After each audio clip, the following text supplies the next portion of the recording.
Estudando o Livro dos Médiuns, um estudo sequencial da obra O Livro dos Médiuns de Allan Kardec.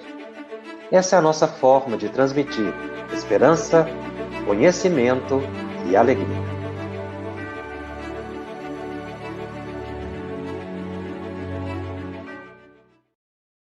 Olá, é com imensa satisfação que nós iniciamos o programa de número 45 da série Estudando o Livro dos Médiuns aqui pela FEB TV.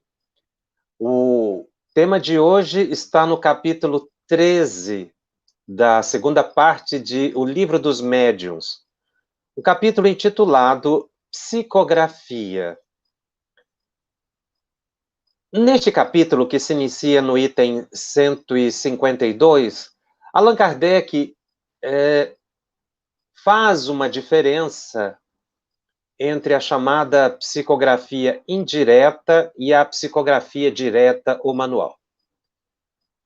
Na verdade, o capítulo ele se desenvolve numa narrativa de como foram as primeiras experimentações da escrita mediúnica, que surgiu mais ou menos à época das mesas girantes, ou como que consequente, mais ou menos embrenhado um fenômeno no outro. Como nós sabemos, os fenômenos das batidas nas mesas, chamadas mesas girantes, elas tiveram uma repercussão mundial, ficaram muito populares, todas as pessoas conheciam, mas sempre levavam ao tom de brincadeira.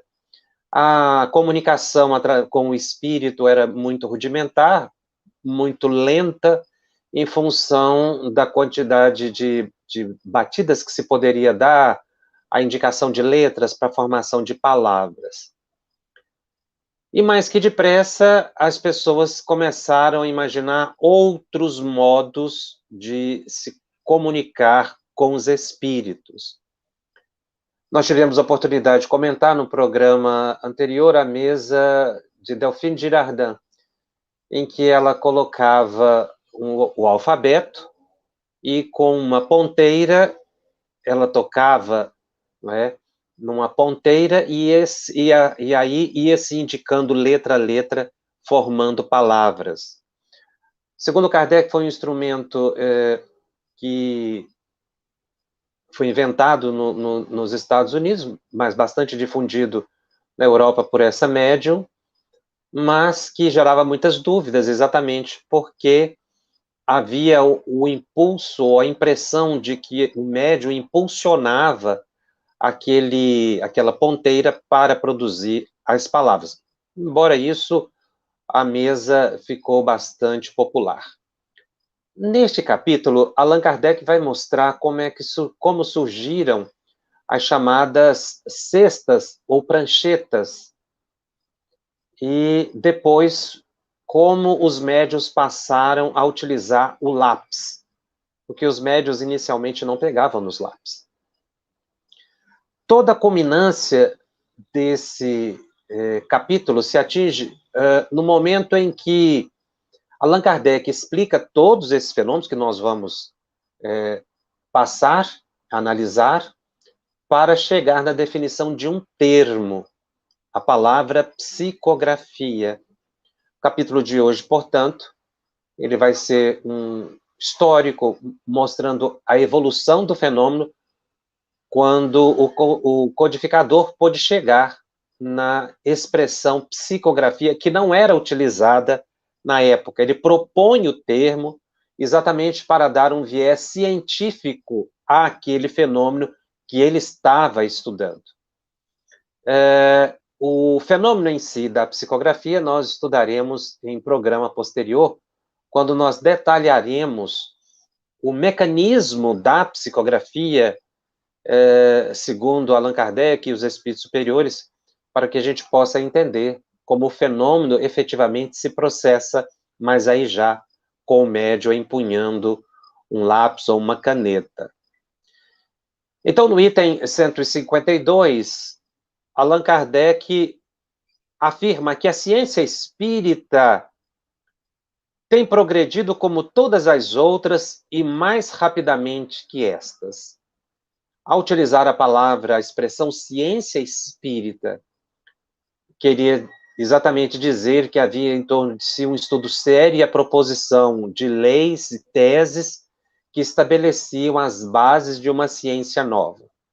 Veja que esse título está no livro dos Médiuns, já havia sido publicado o Livro dos Espíritos, e a Revista Espírita era bastante popular. Ele também já tinha publicado o que é o Espiritismo. É por isso que ele afirma que a ciência espírita, isso aqui em 1861,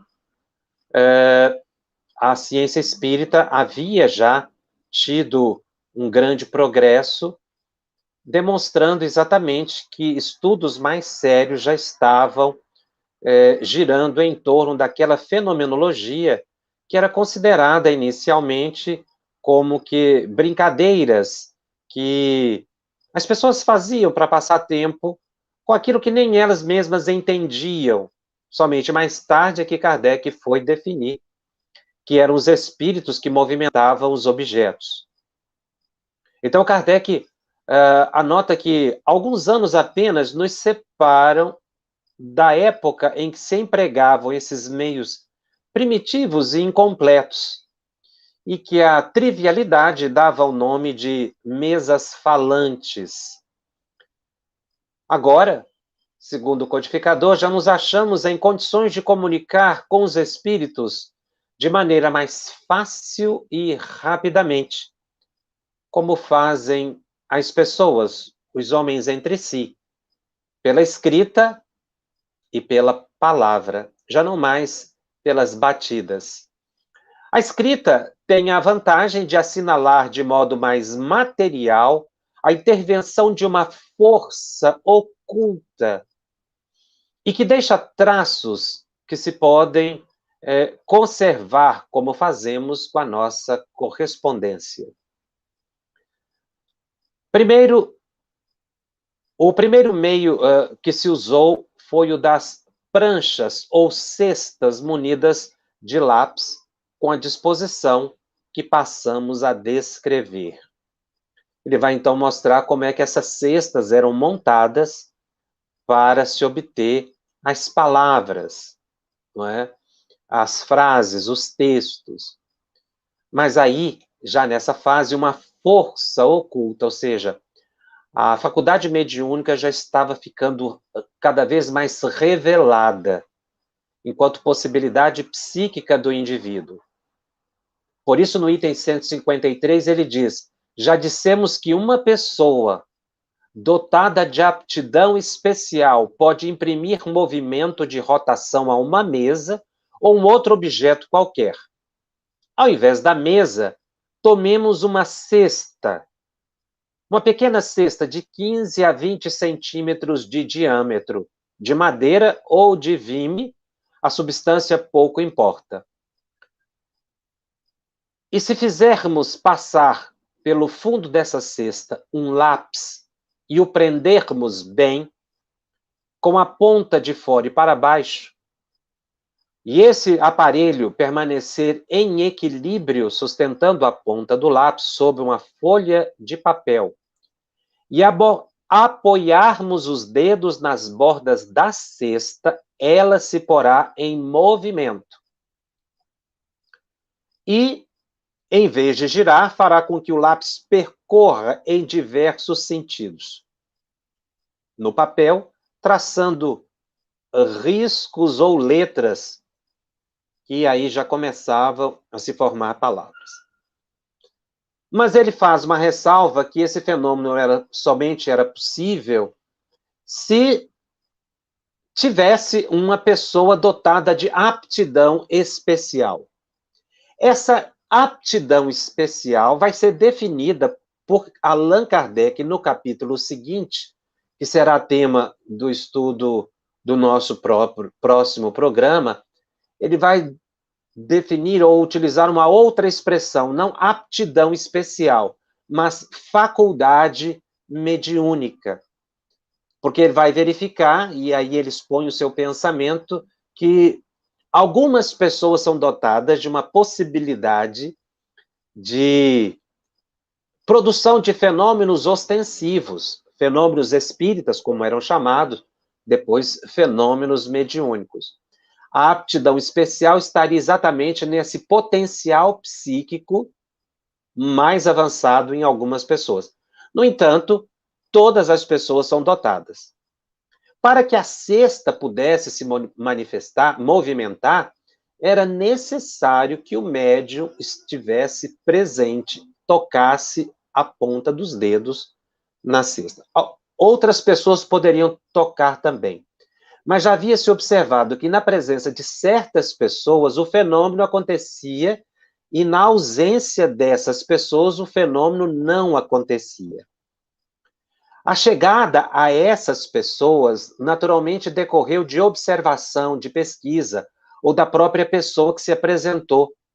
Porque a faculdade mediúnica ostensiva, ela se exibe no indivíduo de forma espontânea.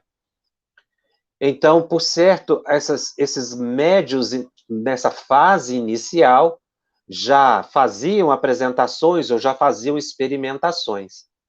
Daí porque o fenômeno somente acontecia na presença de algumas pessoas. Nós já verificamos que são os médios capazes de doar fluidos ectoplasmáticos, não é? A liberação do fluido permite a movimentação da cesta, bastando que o médium apoiasse o dedo nela. É natural que fosse necessário uma força, como Kardec diz, uma força oculta. A força seria a vontade do espírito, o pensamento do espírito, que imprimia na cesta o movimento a partir da doação fluídica do médium. Por isso, ele chamou de psicografia indireta. Ele cunha a palavra psicografia para dizer escrita da alma, psico-alma, psique-alma, escrita pela alma. Mas era uma escrita indireta, não é? Porque o espírito utilizava um instrumento, os médiuns, cestas e pranchetas. Curiosamente, quando os médiuns passam a utilizar o lápis, Kardec utiliza a expressão psicografia direta. Então, Kardec explica que, com esse instrumento, a cesta de vime, um papel, e a evocação de um espírito, era assim que as pessoas faziam, havia o movimento da cesta e o espírito respondia, indicando a sua presença.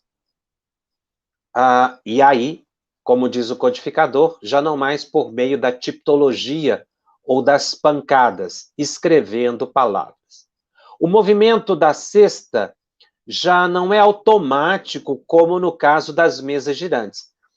Ele utiliza a expressão, eram movimentos inteligentes, porque, mesmo que produzissem rabiscos, havia um movimento que se percebia que era voluntário, havia uma inteligência, algo que movia, mas que expressava uma inteligência. Com esse dispositivo, a cesta de vime, o lápis, ao chegar na extremidade da linha, não volta ao ponto de partida para começar outra. Continua a mover-se circularmente, de sorte que a linha escrita forma uma espiral. E para que se pudesse ler, era necessário que girasse o papel, porque a escrita era em espiral. A cesta tinha o movimento de um peão. Ela ia rodando e escrevendo, ou riscando o papel. Kardec menciona que a letra nem sempre era muito legível. As palavras ficavam muito separadas. E aí ele faz uma observação muito curiosa. O médium, por uma espécie de intuição, facilmente a decifra. Isso nós vemos até hoje, essa capacidade intuitiva de médios lerem o que escrevem, a gente percebe até hoje na psicografia de inúmeros médios em desenvolvimento, no início da prática mediúnica, ou até mesmo depois de longo tempo. O médium escreve em transe, né, na psicografia, aí estou dando o exemplo dele quando escreve com a mão, segurando o lápis, o que seria psicografia direta, e aí uma pessoa às vezes olha aquele papel, só vê rabiscos. E nós sempre observamos, porque participamos muitas vezes de reunião mediúnica e observamos médiuns iniciando a psicografia, para uma pessoa que lê, eram rabiscos. E o médium, quando começa a ler, ele quase que está decifrando o que está escrito ali. E como o codificador menciona, isso é um processo intuitivo.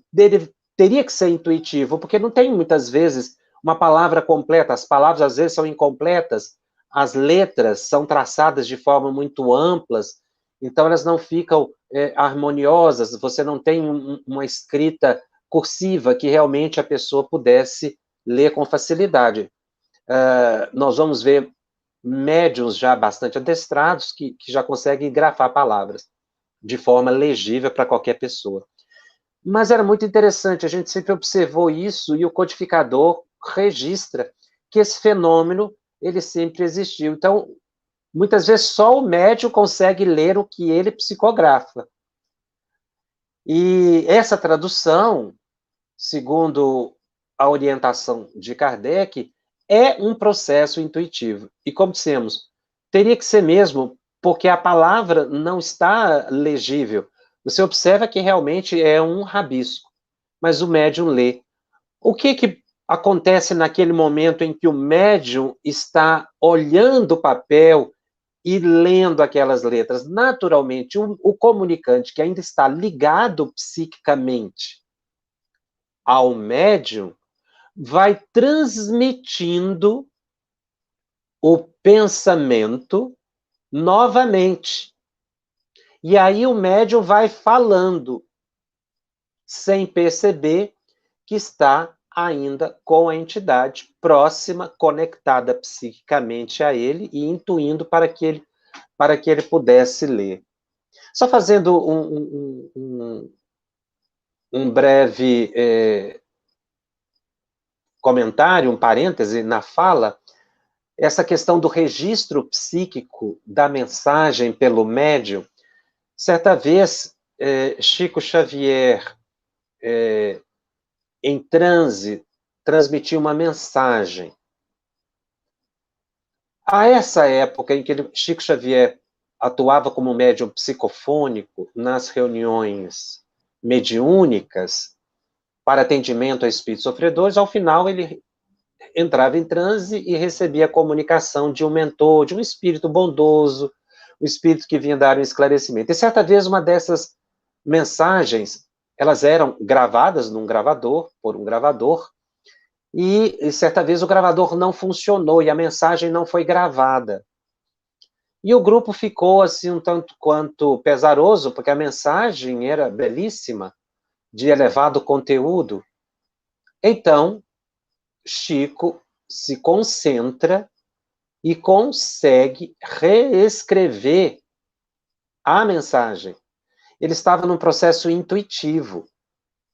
E o espírito, naturalmente, auxiliando a se recordar daquilo que ele havia falado quando em transe. Porque no caso de Chico e de vários médios, sobretudo chamados psicofônicos sonambúlicos, durante o transe, duas mentes estão conectadas, e aí a mensagem é repassada. Quando termina o transe, na mente do médium, de forma mais consciente, fica a parte que competia ao psicofônico, ao médium, ou ao psicógrafo, que é o caso que nós estamos comentando. Aquela parte do comunicante se perde. Então o espírito, o médium tem a impressão de que esqueceu, de que de uma pequena amnésia, isso realmente acontece. Daí a expressão médios inconscientes ou mecânicos, porque não fica um registro muito claro na mente, num plano consciente, fica registrado na mente do médium, porque tudo passa pelo perispírito, não é? Todo contato de mente, de espírito com o médium é viabilizado pelo perispírito do médium. Então fica realmente registrado aí. Por isso é possível, se ele fizer um esforço, de se recordar. Um esforço que não é necessário, na prática, se fazer. Apenas uma questão de estudo.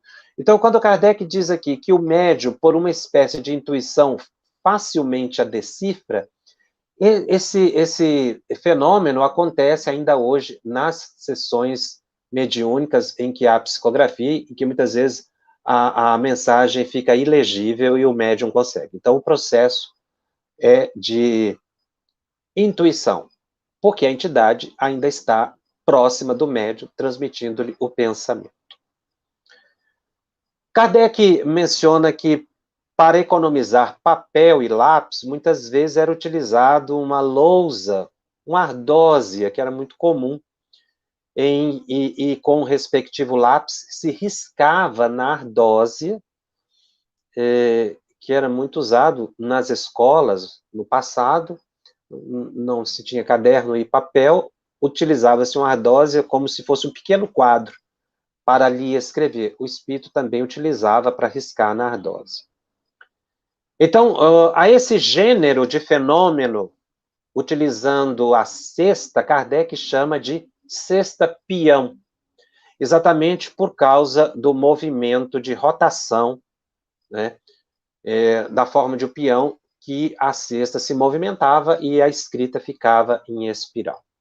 Então, esse registro do codificador, ele é importante exatamente para a gente perceber a evolução, como o processo evoluiu para chegar à psicografia e ele, como já disse, definir uma expressão mais apropriada para o fenômeno. Já no item 154, Kardec menciona que muitos outros dispositivos se têm imaginado para a obtenção do mesmo resultado. E aí ele diz que, além da cesta peão, havia uma outra cesta, um outro instrumento, que foi chamado de cesta de bico, porque aí uma haste, não é, era colocada na cesta e o lápis era colocado nessa haste. Então, era como se a cesta tivesse um bico, não é? Uma haste era adaptada à cesta e o lápis preso no bico, na ponta dessa haste. E as pessoas, o médium colocava a mão na cesta e o lápis movimentava, sem o esforço, naturalmente, do médium. E ele descreve uma cesta de madeira ou mesmo de vime, prolongando-se 10 a 15 centímetros para o lado de fora, conforme a semelhança de um mastro.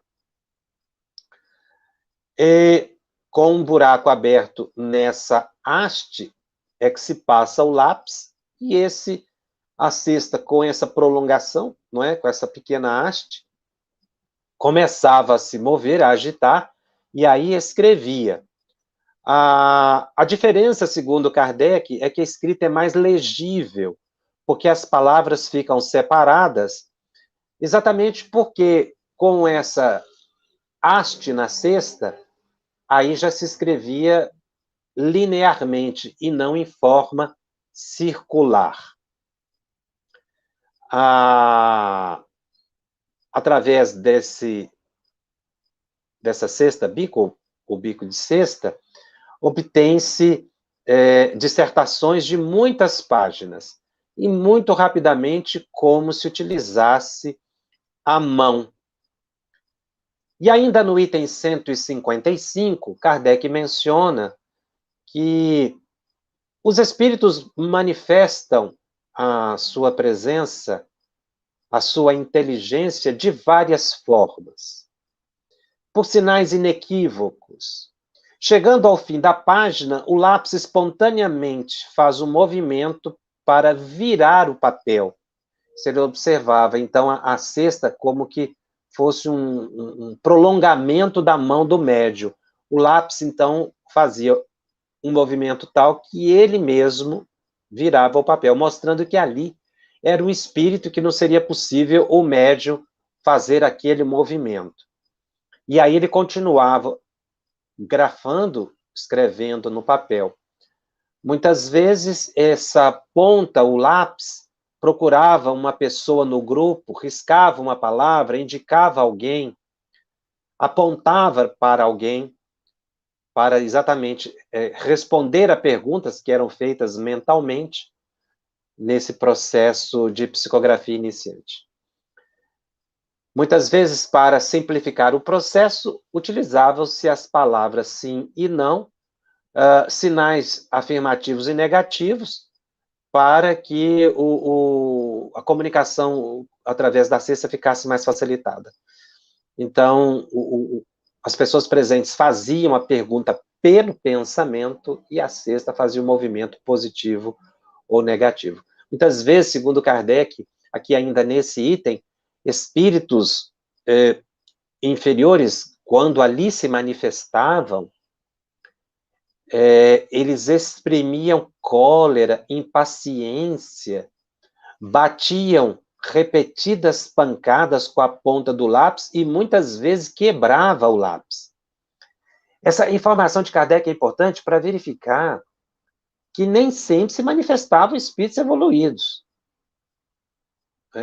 Mais adiante nós vamos ver que esses instrumentos, quando eram utilizados em forma de brincadeira, e às vezes até hoje é utilizado em forma de brincadeira por muitas pessoas, o movimento do copo, por exemplo, você coloca numa mesa um copo para que o copo se movimente de letra a letra, isso é extremamente perigoso, porque você não sabe quem está do outro lado movendo o copo, movendo a cesta, que era o caso. Então, se você leva isso à conta de brincadeira, o risco da obsessão é gravíssimo. Por quê?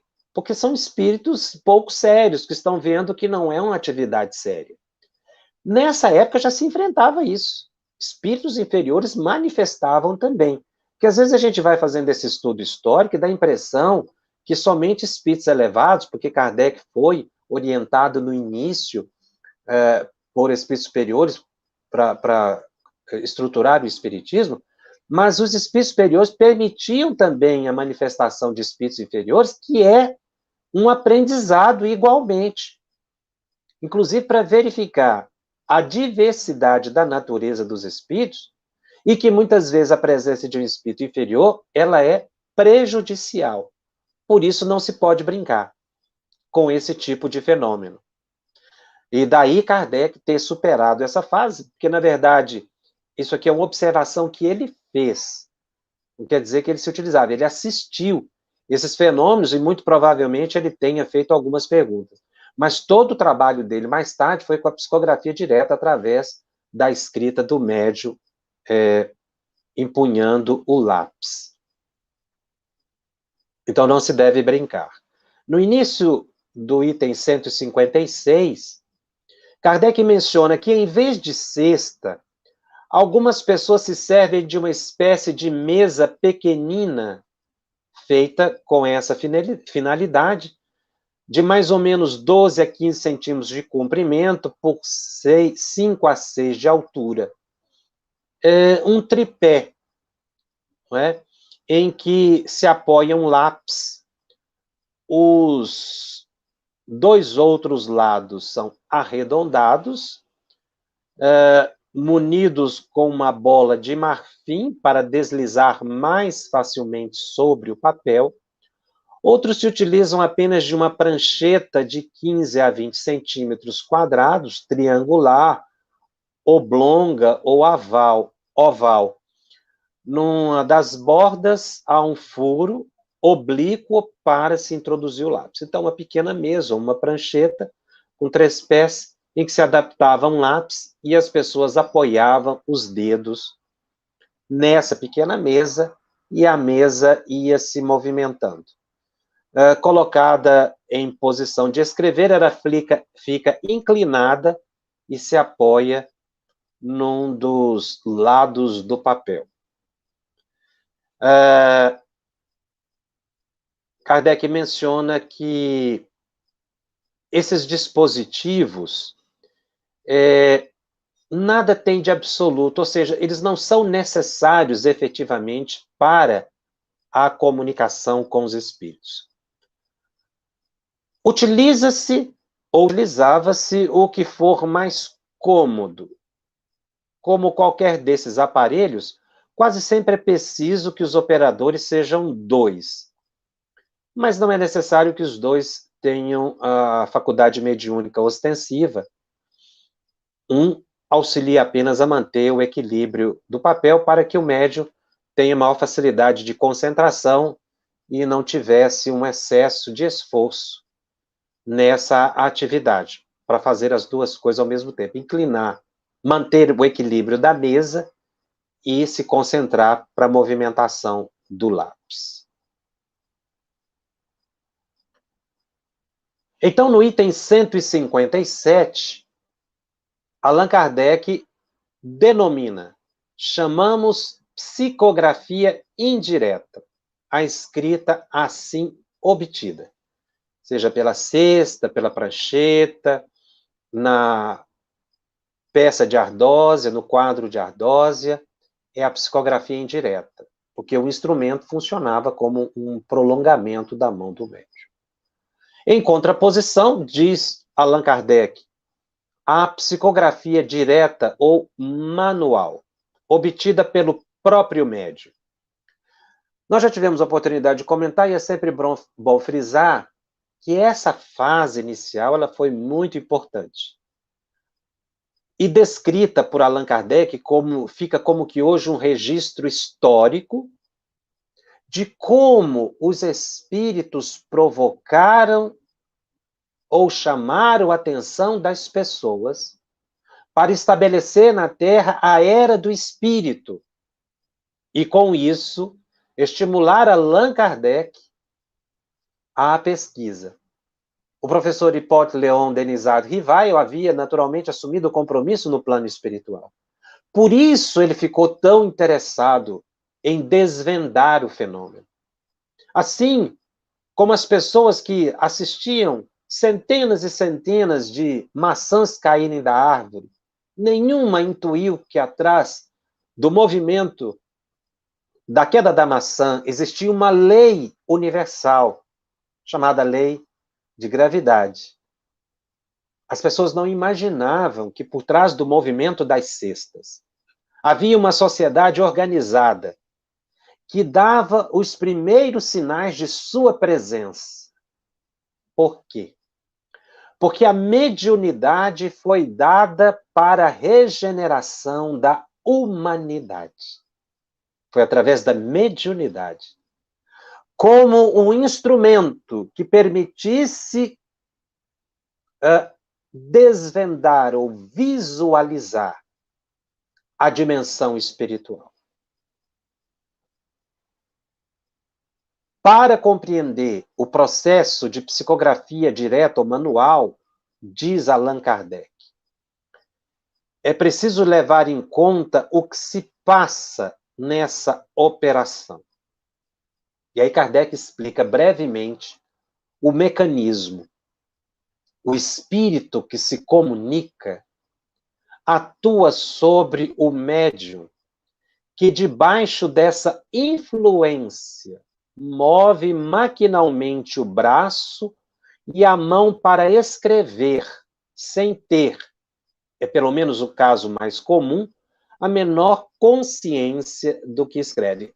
Então, à época, nessa transição da utilização dos instrumentos para a psicografia direta, da indireta para a direta, ou da cesta para que os médiuns empunhassem o lápis, percebia-se que os médiuns eram mecânicos, ele vai utilizar essa expressão no capítulo seguinte, ou eles eram inconscientes do que escreviam.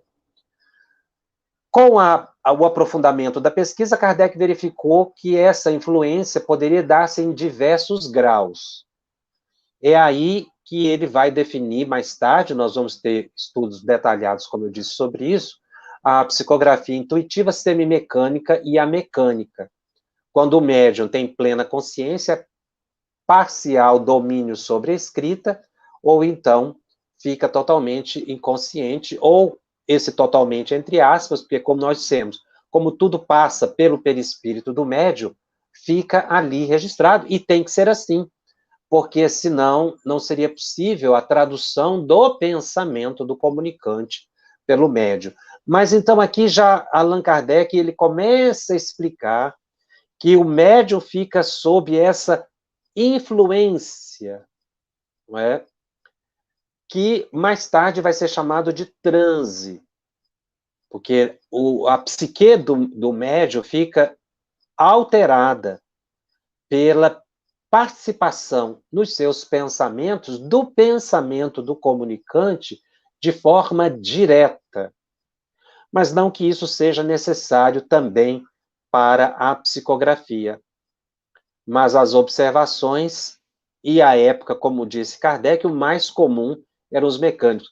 Então, esse processo, como era a chegada, como é que os espíritos provocaram os encarnados para o fenômeno, inicialmente foram tomados por brincadeira e depois como coisa séria, é muito importante a gente compreender para que a gente dimensione a seriedade do trabalho, não só do codificador, mas de toda a equipe conduzida pelo Espírito de Verdade, para levar avante a sedimentação dessa doutrina. Por isso é que nós dissemos, a mediunidade veio para a regeneração da humanidade, não foi para satisfazer um ou dois, não foi para trazer orgulho para um ou dois. O objetivo da mediunidade é muito maior do que simplesmente a produção de um fenômeno, de uma vez por semana. O propósito dos espíritos é muito mais elevado. É exatamente promover a evolução da humanidade. Continuamente se fala que nós estamos em transição para a era da regeneração, para uma faixa de um planeta caracterizado como de regeneração. Nesse processo, é natural e necessário que também os potenciais psíquicos do médium, do indivíduo, se ampliem. Por isso é que a mediunidade chega na Terra de forma mais ostensiva e em forma de pesquisa para despertar a humanidade para valores mais altos e não para curiosidade. Por isso é que quando uma pessoa ganha dinheiro com a mediunidade, recebe pagamentos pela prática mediúnica, ou quando tem vaidade e orgulho da sua produção mediúnica, ele apequena o objetivo da mediunidade para o homem nessa fase que nós estamos. Porque aí o indivíduo toma para si, quando a mediunidade veio para a humanidade. Todas as pessoas são médiuns. Então, essa faculdade que se revela, porque como nós já estudamos e o codificador coloca, mediunidade existe todos os tempos, mas não era chamada assim. Não tinha um estudo sério. Não era para todas as pessoas. Nós verificamos que a popularização da mediunidade e a compreensão de que nós temos uma faculdade deu um outro patamar para o fenômeno.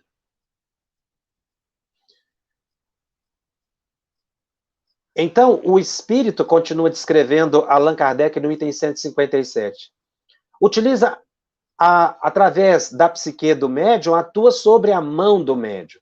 Na verdade, o espírito não pega na mão do médium, que é uma imagem que às vezes as pessoas têm, que o espírito toca a mão do médium.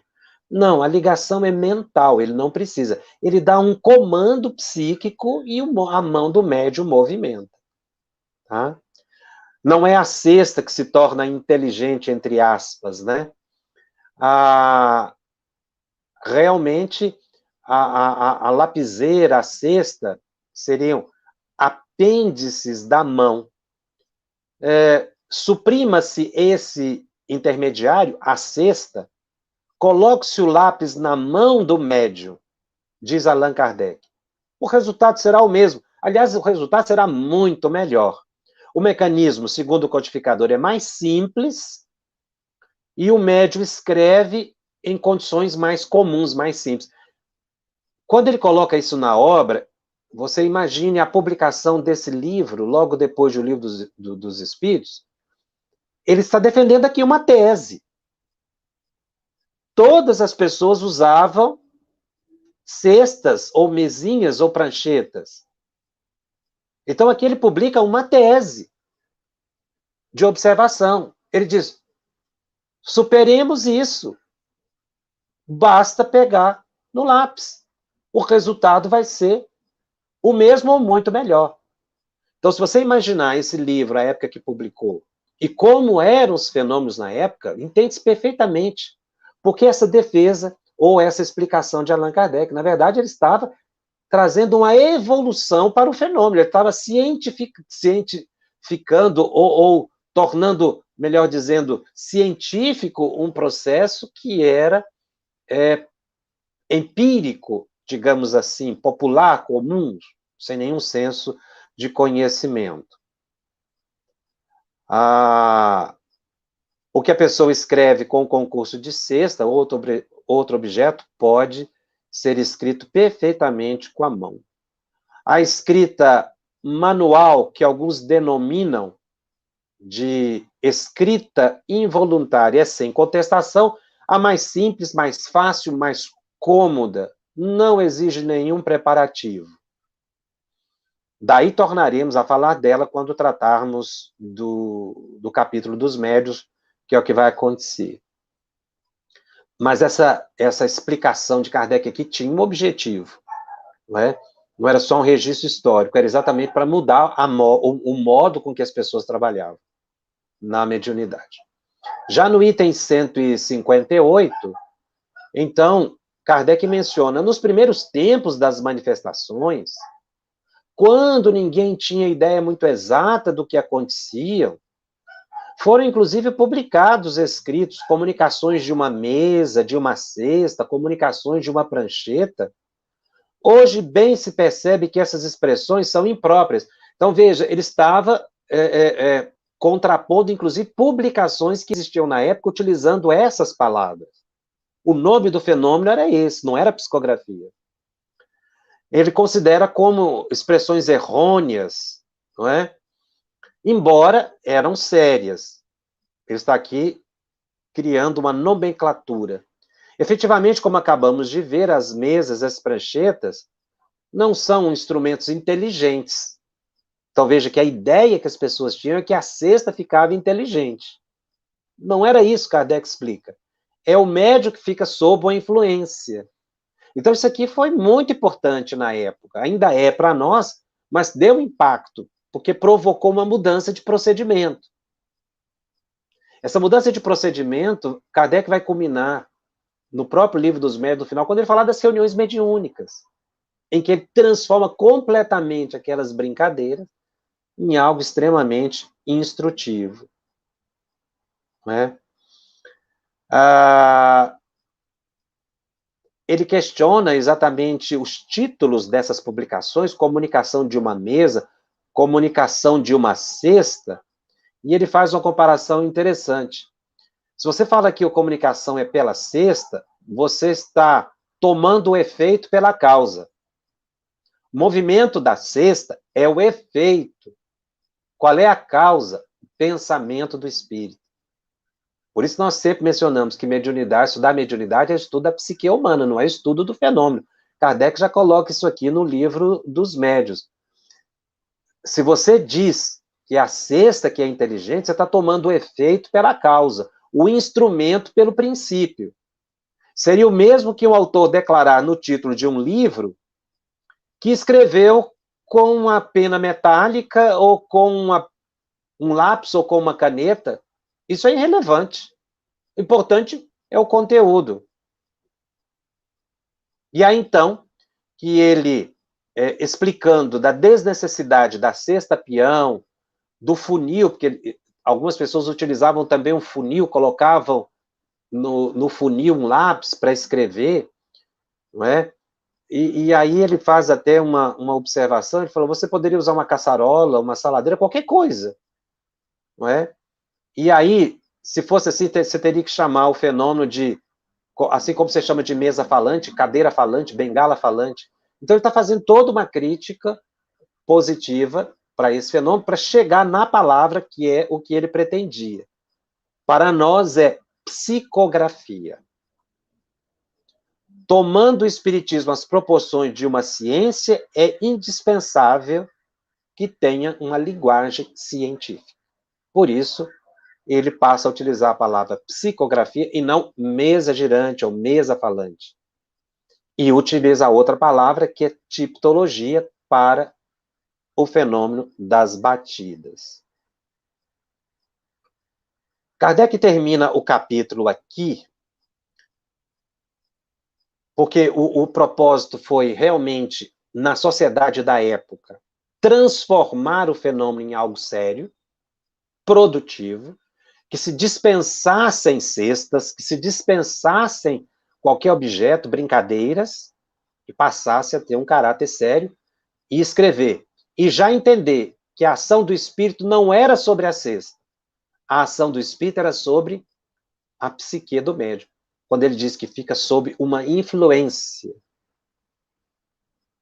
Então, para traduzir esse pensamento do codificador, nós trouxemos aqui uma mensagem que está no livro Seara dos Médiuns, no capítulo 16.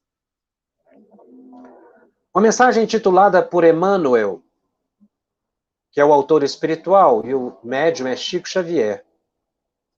Capítulo intitulado Força Mediúnica. Aquela força oculta que nós acabamos de mencionar, que Kardec define, não é, como a ação do espírito influenciando o médium. Então, Emmanuel aqui comenta a expressão força oculta, dando o título da mensagem de força mediúnica. Emmanuel, como já comentamos, é um dos grandes intérpretes da obra da codificação. E aqui também já é uma preparação para o próximo programa, quando nós vamos falar de médium, definição de médium e de faculdade mediúnica.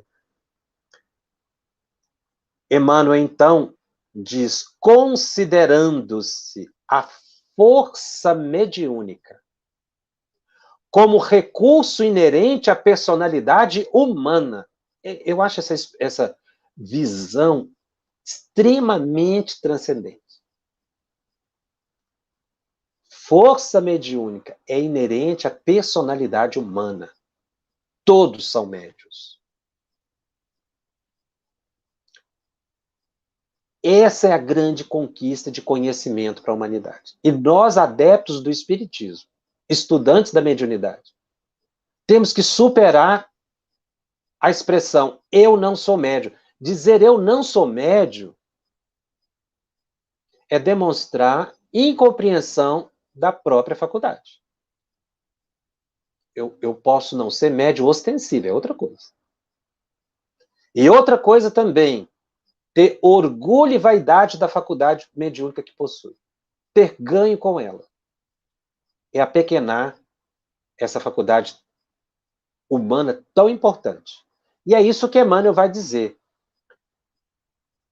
De vez que, continua Emmanuel, dentro de grau menor ou maior, transparece de todas as criaturas. E aí ele faz uma comparação com a visão. Essa comparação é muito importante, ela não é aleatória, é porque a faculdade mediúnica é uma faculdade como a de ver. É um sentido. Efetuando o confronto, reconhecemos que, em essência, os olhos de um analfabeto, de um preguiçoso, de um malfeitor ou de um missionário do bem, não exibem qualquer diferença na histologia da retina, Em todos eles, é a mesma estrutura, a mesma destinação. Imaginemos, Emmanuel gosta muito de imagens, imaginemos fosse concedida aos 4 determinada máquina com vistas à produção de certos benefícios, acompanhada de uma carta de instruções para o necessário aproveitamento ou funcionamento da máquina. O analfabeto teria o aparelho, mas como desconhece a leitura, não vai entender o processo de utilização. Estou aqui utilizando as minhas palavras, simplificando o texto, e não a leitura literal que nós indicamos a leitura a todos. Continua Emmanuel. O preguiçoso conheceria o engenho, mas iria deixá-lo na poeira da inércia. O malfeitor aproveitaria o aparelho para explorar os semelhantes ou cometer um crime. O missionário do bem, diferente. Ia tê-lo sob sua responsabilidade e daria uma utilidade geral. Força medianímica. Mediúnico e anímica. Por quê? Porque o pensamento é do comunicante e as palavras, a vestimenta do pensamento é do médium. Força medianímica. A força oculta de Kardec, desse modo, assim como acontece com a capacidade visual, é um dom que a vida outorga a todos. Aí é que a palavra dom é importante, porque muita gente acha que dom, a faculdade mediúnica é um dom porque é uma benesse. Emmanuel faz a comparação e diz, a nossa capacidade visual é um dom. Se a gente quiser chamar de dom. Não é? Mas é uma benesse para toda a humanidade, não é? Não é algo especial para mim. O que difere em cada pessoa é o problema de rumo. Nisso reside a razão pela qual os mensageiros divinos insistirão ainda por muito tempo pela sublimação das energias psíquicas, a fim de que os frutos do bem se multipliquem por toda a terra. A mediunidade veio para a regeneração da humanidade. Podemos acrescentar aqui essa leitura breve que estamos fazendo. Essa é a visão de Emmanuel. São energias psíquicas que nós estamos entrando em contato. E aí, Emmanuel vai concluindo a mensagem, que, como eu disse, eu estou lendo e intercalando algumas palavras minhas de explicação. Não valem médiuns que apenas produzem fenômenos. Tomar o fenômeno na mediunidade é ficar com o efeito, esquecer a causa, que é a psique. Não valem fenômenos que estabeleçam apenas convicções. Esse foi o grande propósito de Kardec. Não valem convicções que criem palavras. Não valem palavras que apenas articulem pensamentos vazios. A vida e o tempo exigem trabalho e melhoria, progresso e aperfeiçoamento. A mediunidade, assim como a visão física, representa, do ponto de vista moral, força neutra em si própria. A importância e a significação que possa adquirir dependem da orientação que se lhe dê. Então, a faculdade ela é neutra, como a visão. A visão do analfabeto, do preguiçoso, do malfeitor, do missionário, tem a mesma estrutura anatômica. Mas ele faz essa comparação de propósito. Qual é a nossa posição em relação à mediunidade? Eu ainda tenho pouco estudo? Eu tenho preguiça? Eu utilizo mal a minha faculdade? Ou eu coloco para utilidade geral? É isso que Emmanuel nos desperta. E é isso que Kardec mostra. Que do bico de cesta até a psicografia manual ou psicografia direta, o propósito dos espíritos ficou muito claro, que é exatamente o progresso da humanidade. Vamos verificar se temos algumas questões que nos foram apresentadas.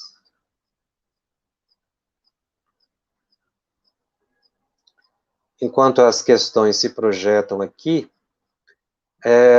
no próximo programa nós vamos para o capítulo seguinte. Este programa se conclui aqui e nós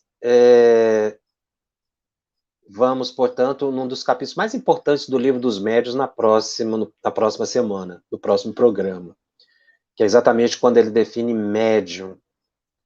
O nosso Telegram está aberto para perguntas e temos várias perguntas aqui.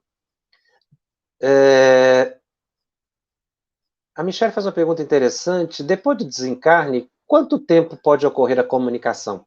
Isso depende do propósito do espírito, da evolução. Kardec registra comunicações de espíritos no próprio velório.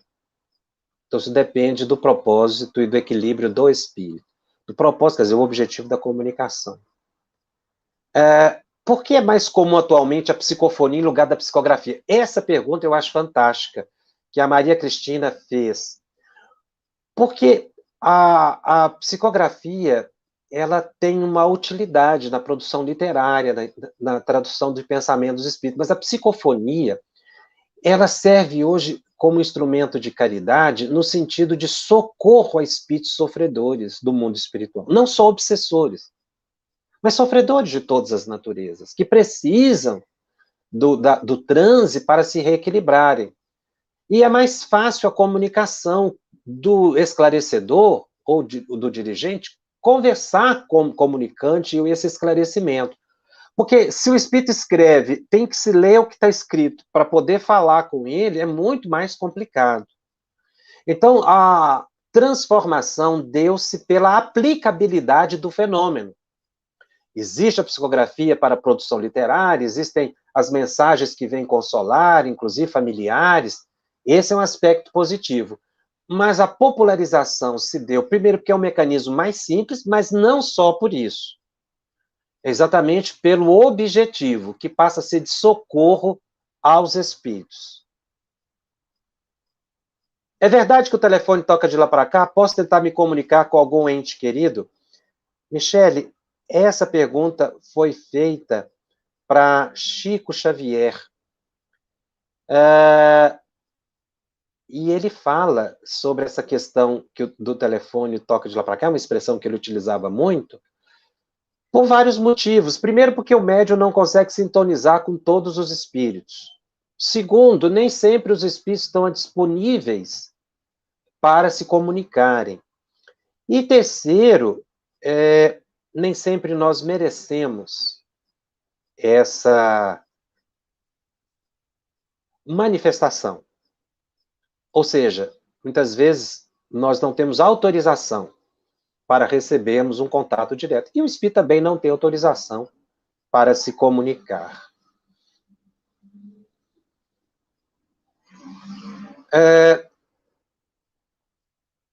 Como saber, o Flávio Carvalho pergunta, como saber distinguir a influência do médium na psicografia? Até que ponto a influência do médium é dominante na psicografia? Essa influência do médium, nós vamos estudar com mais calma, porque é uma resposta um pouco mais complexa. O médium participa do processo, oferecendo as palavras. O que o médium deve evitar é alterar o pensamento do comunicante. É permitir que a mensagem passe sem interferência da sua opinião. Ele tem que se isentar. Isso ele consegue somente com a prática e com o treinamento. Não é logo de início. Tá? Mas anular a influência do médium 100% é impossível, porque o fenômeno é medianímico. É preciso que haja tradução do pensamento do espírito pelo médium. Ele faz isso automaticamente, sem pensar. Existe de algum motivo de nos rabiscos citados na grafia não ser legível a qualquer pessoa? Seria falta de adestramento do médium? Olha, um pouco seria, sim, uma dificuldade de adestramento. A gente percebe que médiuns, ao longo do tempo, no início ficam mais rabiscos, só ele lê, depois as palavras vão ficando mais legíveis. Então, de observação, eu pude perceber ao longo do tempo, em mais de 40 anos que nós temos de prática mediúnica, que há sim uma mudança. As palavras vão ficando mais legíveis, tá? Então, não é nenhum defeito do médium, é uma questão de treinamento. Às vezes a palavra também fica inteligível, isso eu estou falando da escrita, né, manual, segurando o papel, porque se escreve muito rápido, e aí também não dá para ficar muito claro, as palavras ficam um pouco quebradas. Mas o treinamento do médium, que é o chamado desenvolvimento, ajuda bastante. A diferença entre escrita direta e a indireta. A psicografia indireta era feita através da cesta de bico ou prancheta. A psicografia direta é com a mão do médium. Essa é a diferença. O André Luiz nos faz essa pergunta. Será que no futuro haverá outras formas de comunicação com o plano espiritual, como um instrumento mais avançado tecnológico? Rosângela, a gente não pode dizer o futuro, se os espíritos vão utilizar um aparelho. O que a gente percebe, na verdade, é que nós vamos evoluir para que a gente perceba mais os espíritos, e num aparelho melhor do que o nosso cérebro. Então, o que, na verdade, precisa é o aprimoramento do indivíduo, é o progresso para que ele perceba os espíritos, e não o aparelho. Porque o aparelho hoje ele seria tão rudimentar como a cesta do passado, só que seria uma tecnologia melhor. Kardec já diz, não precisamos de nenhum instrumento intermediando. O grande instrumento é a mente do médium. Mas se vai acontecer isso através de aparelhos, vai servir com uma utilidade, provavelmente, se os espíritos assim acharem conveniente. Mas seria ainda um aparelho.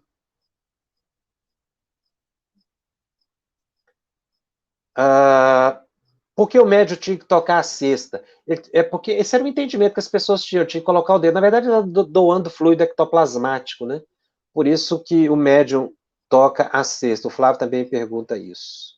Qualquer médium pode psicografar, aprender a psicografar? Eu vou responder isso depois. Não. Tem médiums que têm aptidões para a psicografia, outros para a psicofonia. Há uma especialidade. Nem todo médium psicofônico é psicógrafo e vice-versa.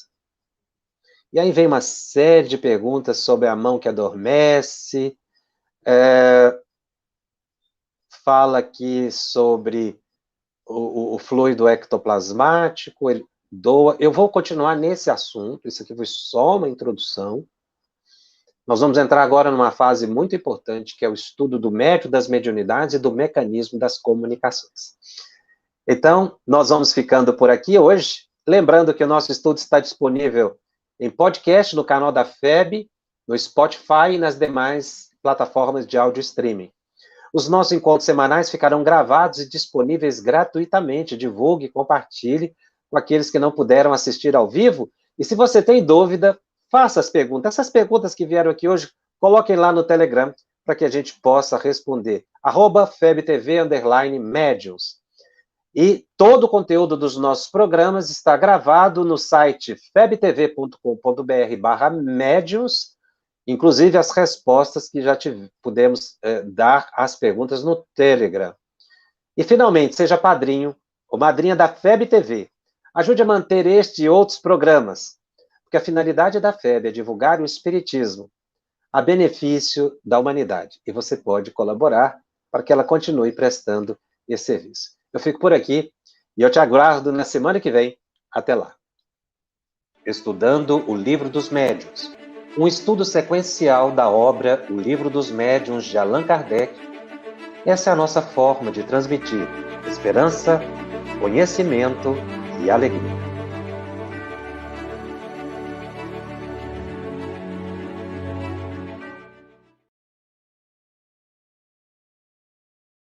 Você que colaborou conosco, a gratidão.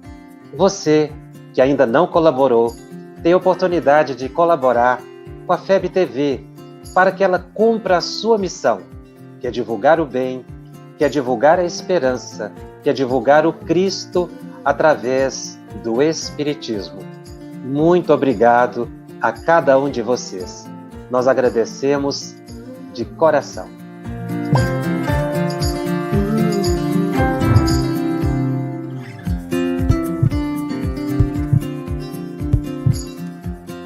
A Federação Espírita Brasileira lança o portal FEB Podcast. com conteúdos em áudio que objetivam esclarecer e consolar corações para uma postura de vida com fé, harmonia e esperança.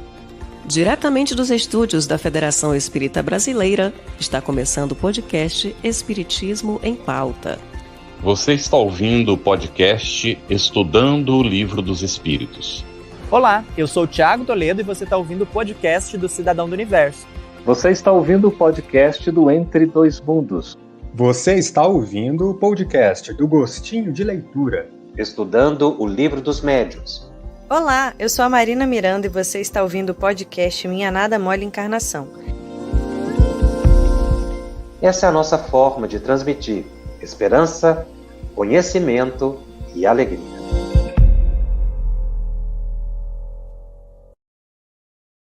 Conheça a Federação Espírita Brasileira, que busca mostrar quem ela é.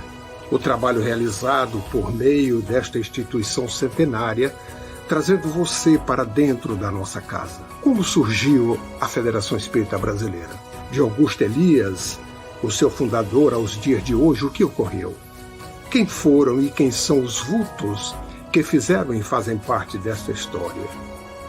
Qual a relação de nomes como Chico Xavier, Bezerra de Menezes e Boni Pereira com esta instituição? Qual a sua missão?